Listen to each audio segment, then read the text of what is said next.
If you turned the clock back a few years and you walked along the salt marsh area, you would see outcrops of weeds, lots of boxthorn and shiny leaf and nasty things like that. That's all been cleared. We've got fantastic new native vegetation coming back into the area. It probably hasn't been there for years. That gives you a great deal of satisfaction to be able to see that. Dad owned over 1,000 acres, which is about a 5-kilometre frontage along the river. I returned here about 12 years ago when my father left me some land about 1 kilometre from the town centre of Peterborough on the banks of the Purdy's River.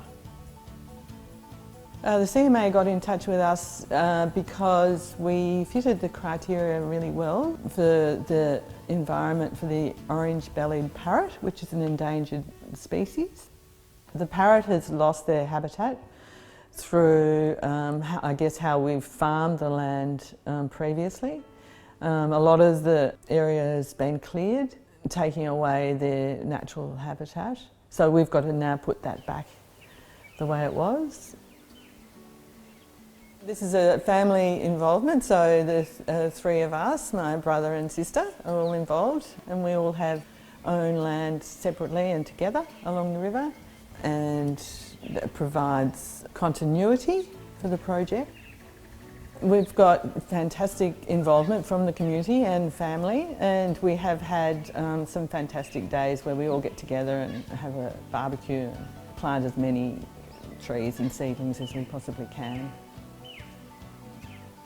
With the CMA's management plan, it's made it so much easier for us because we're able to follow that. They suggest species of plants for us to get and to plant out, and it's just made it really easy for us to follow those steps. When we got started, our first priority was to fence the river off from any stock that used to graze along the side of the river. It was amazing, the result that this had. All the native vegetation that's coming through is quite spectacular.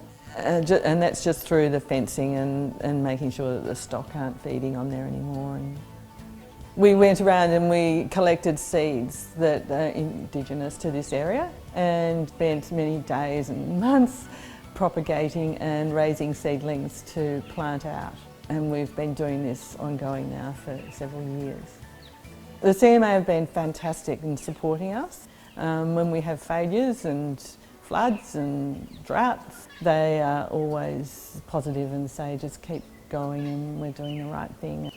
Who would have thought years ago that you'd be interested in a tiny little parrot with an orange breast that made its first stop Peterborough from Tassie and was so endangered, and we're doing all this work for that parrot, but so worth it.